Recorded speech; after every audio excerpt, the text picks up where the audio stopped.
Hello, I'm Dr. Ron Charles. Thanks for tuning in today. We've been discussing the last couple of months of Jesus' life before he was crucified and resurrected. And we don't see a lot of things recorded about those weeks and those last couple of months until the last week before his crucifixion. But there was activity, but it's just we don't have a lot recorded about it. We know that after the raising of Lazarus, then Jesus made his way north all the way to Galilee and turned around and came back to Jerusalem. And so there's not a lot recorded about those events. We know we have the event about Jesus healing 10 lepers and only one of them coming back to thank him. Other issues where Jesus was teaching his disciples on how it will be after he is gone and so forth.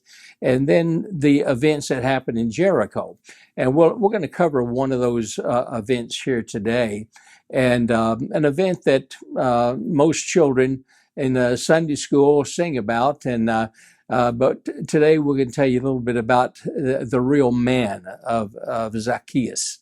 It was a tax collector, and again we're going to be looking at Luke, and so we look at Luke the 19th chapter.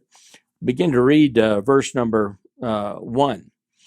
And Jesus entered and passed through Jericho, and behold, there was a man named Zaccheaus, which was the chief among the publicans, or the chief tax collector, and he was rich.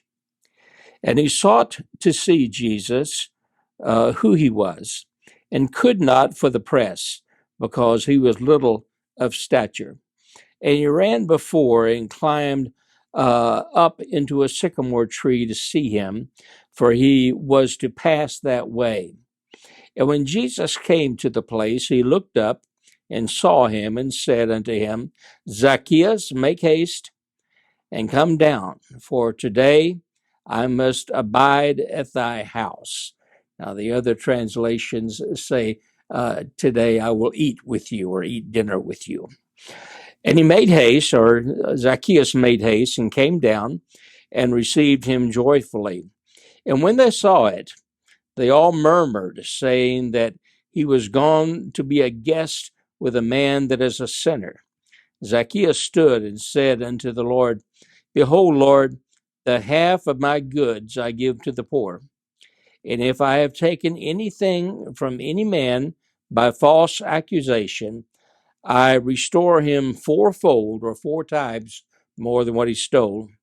And Jesus said unto him, This day is salvation come to this house, forasmuch as he also is a son of Abraham. For the Son of Man is come to seek and to save that which was lost. Jericho was a fabulous city. It's one of the 2 oldest cities in the world. There's a competition between Damascus and Jericho in what is the oldest continuously occupied city in the world. Jericho by this time was at least 4,600 years old. Now, if you can imagine, if you will, a horseshoe, okay, a big horseshoe, the rounded part of the horseshoe is a mountain range. And then the straight part of the horseshoe is mountains that begin very high mountains and then come down to very low-lying foothills, and then connect the 2 straight lines of the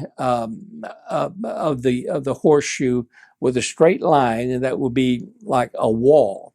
Well, the city of Jericho was centered in different locations within this area, within the horseshoe area, and the Jericho of Joshua's day was Jericho number 9, and the Jericho of Jesus's day was either Jericho number 22 or number 24.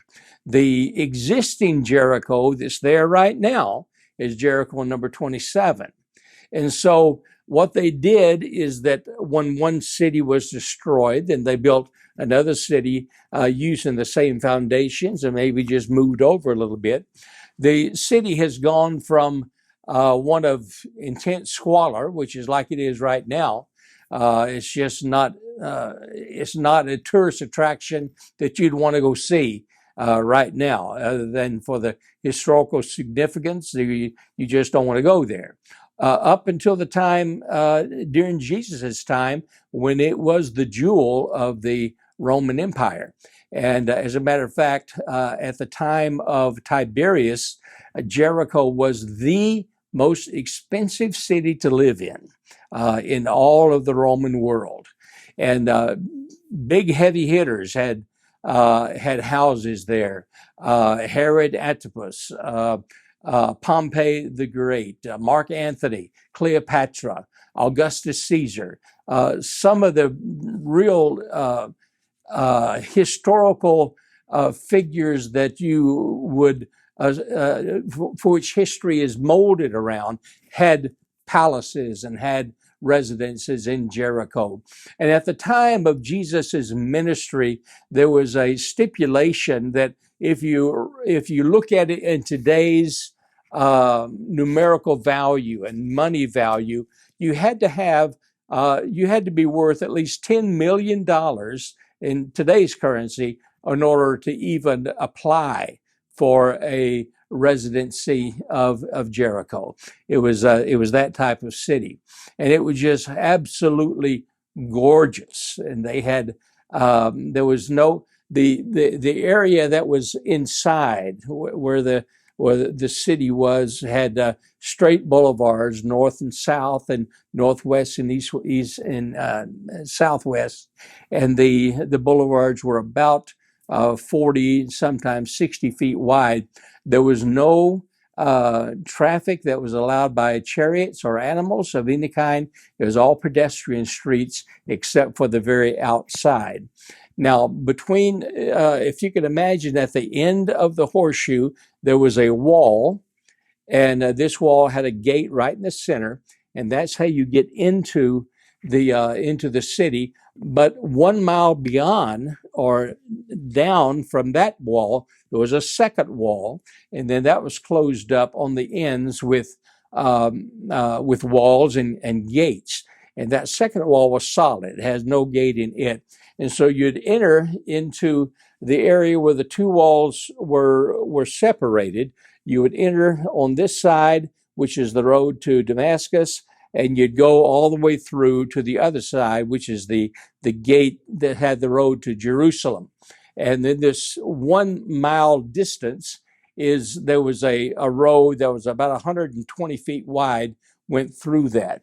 And so if you were rich enough to meet the qualifications, then you can live in Jericho, but you couldn't receive visitors except through special invitation. So you couldn't just go to Jericho and visit somebody unless you had a written invitation in your hand to be given to the authorities. Now you could actually go between the two walls and passing through that way without even going into the city of Jericho, and because Jericho owned that city. Now, it's in that mile area is where all the beggars were. Okay, so if you were a beggar, if you were blind, if you're a leper, whatever, then you could beg for your existence in that area between the two walls, that 1 mile long area. But within the city, there was nothing, no beggars or no poor people or whatever. But let's look at Zaccheaus. Zaccheaus was there. Zaccheaus' estate, if we were to look at it on today's numerical values, Zaccheaus had a estate of $247 million. And he was the primary tax collector for the Roman government in all of Judea and in the Decapolis and in Abilene and Perea and in the Galilee. So he was the top dude. And he wanted to see Jesus. Jesus accepted an invitation from somebody in Jericho. We don't know exactly who it was, but he accepted an invitation, and he and his disciples then were allowed to go into the city because of the invitation. Now, at the outside of the interior wall, and then you have the exterior wall out here, but between that area, right by the gate, there was a thing that was called the pillar of recompense, and then there was the office of recompense that was there also. And the man who was responsible for the pillar of recompense at this particular time, he was a Roman. He was a Roman by the name of Crispus Urbancus, and he was a Roman soldier, and as well as a merchant, and he was responsible for the pillar of recompense. What a pillar of recompense did is that within a city of 10,000 people or more, then if you were abused by somebody, if someone came to your house and did work, and you paid them, and the work that they did was shoddy, it wasn't any good, and you tried to get your money back and they wouldn't give you money back, or if someone owed you some money and you have tried to collect on that debt and they refuse to give it, then you can go and you can level your complaint at the pillar of recompense. The pillar of recompense is before the courts, before the legal courts. So you can go there and you take off your shoes, and you beat the pillar of recompense. It's a stone pillar about 9 feet, 8 or 9 feet tall, and you beat your shoes on that to dust your feet off, or dust your shoes and the dust from that city off on the pillar of recompense. And the clerk of recompense is there to record everything. And his office is there, and he records it.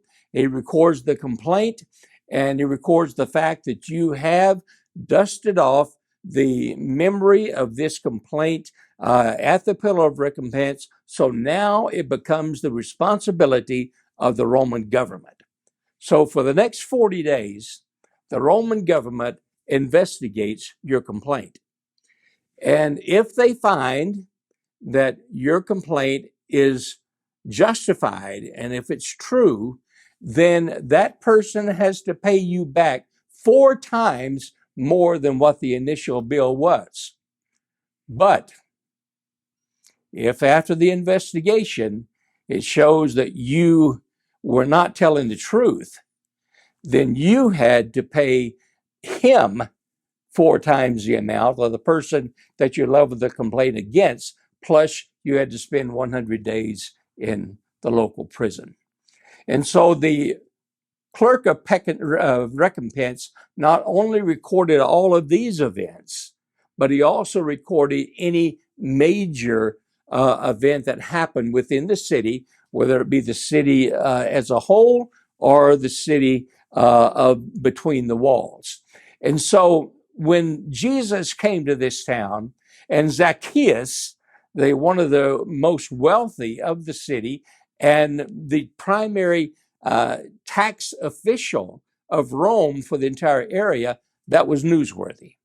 And so he recorded these events. And this particular event, Jesus's confrontation with Zaccheaus, is one of the ones that is still now on display at the Vatican II Library of the Senate records, the Senate Roman records. And that is on display as a record of Jesus's dealing with this man.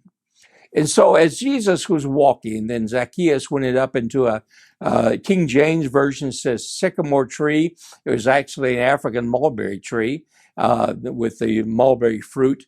Very beautiful tree. And as he was walking under it, Jesus saw him, and he said, "Zaccheaus, come down. We're going to your house tonight for dinner." which the Jews that were there certainly didn't appreciate it. They didn't like the fact that Jesus is going to dinner with a tax collector. Now, Zacchaeus was a son of Abraham. He was not a Jew. He was an Idumean. An Idumean traced their lineage back through Ishmael and through Esau. And so Jesus, in fact, was absolutely certain and absolutely true when he said that Zacchaeus was a son of Abraham, but he was not a son of Isaac. And so, being an Idumean, then he was certainly within that realm in the greater family, and Jesus recognized that. Now, notice what happened when Jesus and the people that were with him went to the house of Zacchaeus. Zacchaeus said that he was going to give half of his estate, $120 million, to the poor. And then after that, if he ripped anyone off, then he was going to pay them back fourfold. Roman history tells us that Zacchaeus did, in fact, give $120 plus million to the poor, not in Jericho necessarily, because they didn't have many poor, but throughout the Judea region and the Galilee region. And he also gave back from his own estate $47 million worth of money back to people who he had taken money from. This was without Zacchaeus accepting Jesus as a Savior. Jesus was present. And just because of the presence of Jesus, then Zacchaeus made this commitment. Now, he did become a follower of Jesus. History shows us that. And Zacchaeus was responsible, 100% responsible, for all of the Christian witness and the churches and such that were built in the city of Jericho by believers in Jesus. He also built churches in Antioch and in Damascus and as far away as Perea and in Philippi. And so Zacchaeus used his wealth for the spread of the gospel, probably like no one else in that particular occupation that he held. And so, but the thing I want you to look at is this, is that when Jesus was present, then Zacchaeus' heart was changed. He didn't have to preach a sermon. Jesus didn't have to give an altar call. He didn't have to do all these things that become necessary for us sometime in our services. Just Jesus' presence was enough for this man to give almost $170 million away from his estate. When Jesus is present, there will be a change. Many churches, they complain because they don't have people saved. They don't have people healed. They don't have people that make commitments to Christ. Maybe it's because Jesus is not present.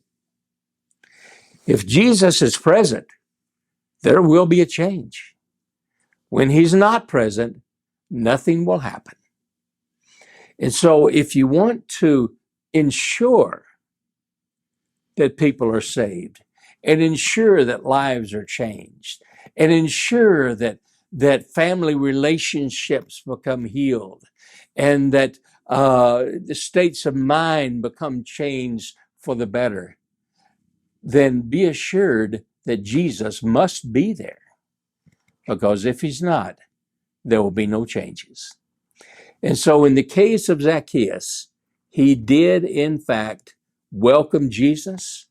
And when Jesus arrived, there was a complete turnaround in this man's life that lasted not only for the next few weeks or the next few months, but it lasted his entire life. And we're still reaping the benefits of what Zacchaeus did at that time in our world today. Because as a result of what Zaccheaus did, the Roman government passed a regulation saying that any funds that would get given to a religious establishment, it was tax exempt from Roman taxes. That same principle made its way down through Western history, made its way down through Western law, until even today in America, we still get credit for giving our funds to churches. You don't get taxed on money that's given to religious organizations, and it's all because of what this man did with the presence of Jesus. And so if you want to make a difference in your church, pastors, make sure Jesus is there. Not singing about him, not talking about him, but making sure he is in himself present in your midst, that you can feel him, that you can comprehend that he's among you, that the people that are there, they sense it in their own spirit, in their own heart, that our Lord and our Savior, our Master, is among us. He is here. And it doesn't matter what denomination, it doesn't matter what church affiliation, it doesn't matter what national affiliation. Jesus is the common denominator for all things and for everybody and for all nationalities. Through him and him alone can we have absolute assurance that if he is present, there will be changes. There will be continuities. There will be a rearranging of priorities to make things happen for the good because Jesus is present. And so if pastors, if you are Sunday school teachers or youth leaders or evangelists, if you're having difficulty with commitments in your services, maybe there needs to be an evaluation, a come to Jesus party, so to speak. Get alone with your Lord, talk to him, and ask him what is going on, because you may find out that the reason why nothing's happening is because he's not present. You talk about him, sing about him, have your sermons about him, but he just doesn't seem to be present in your midst. And when he's not, there will not be a change. Out of all of the events that happened in Jesus' life, this one is recorded. Out of all the 119 that are recorded, they're recorded because they made a difference in our lives today. And the only thing we have to do is find out why. Why was this included? Why was this story of Zaccheaus included and another one was not? And once we figure that out, once we come to the realization that this was the purpose of this story being in this book of the 119 events, then we can figure out what we have to do, what we need to do to get from this point to another point to make it happen and to be effective. Zaccheaus didn't have to invite Jesus, but he did. And when Jesus showed up, there was a major difference. There was a difference in the man, Zaccheaus. There was a difference in what he did from that time forward, and a difference that influenced the entire world and is still influencing that world today. And so make sure Jesus is present in your family, in your church, in your business, in everything that you do, and everything that you are involved with. Make Jesus the one that's present, and there will be a difference. May God bless you.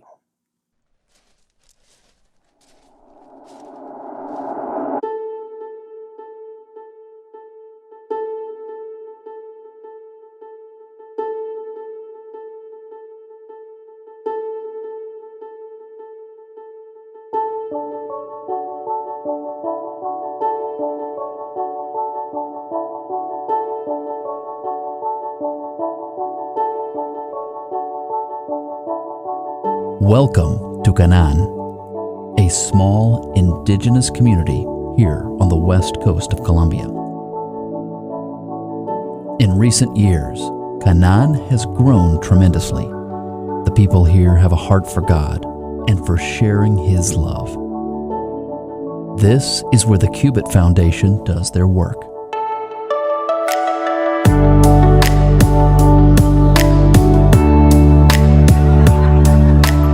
Over the years, Cubit has worked on developing the community in many ways, and by doing so, they've developed personal relationships and bonds that will last a lifetime.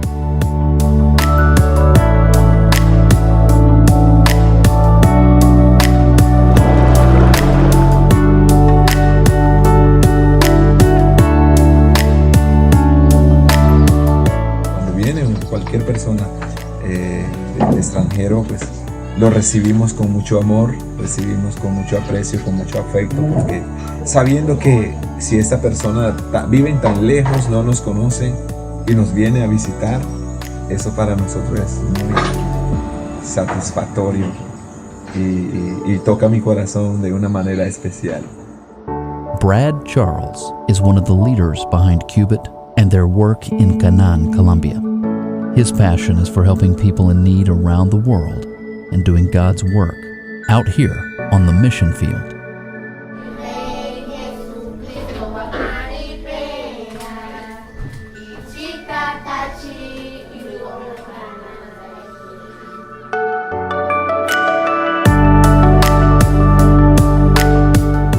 The Cubit Foundation has done some incredible work here thus far, and God's presence is truly evident.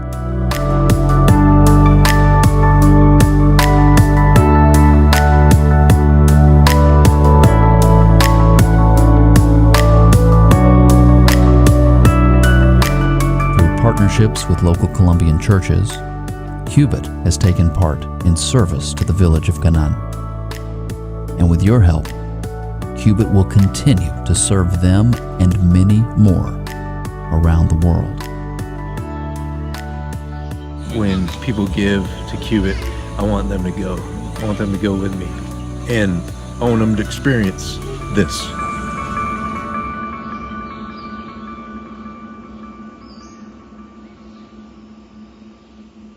Lo imposible para el hombre es posible para Dios. To find out more and to become a part of what Cubit is doing here in Colombia, log on to cubitfoundation.org. That's cubitfoundation.org.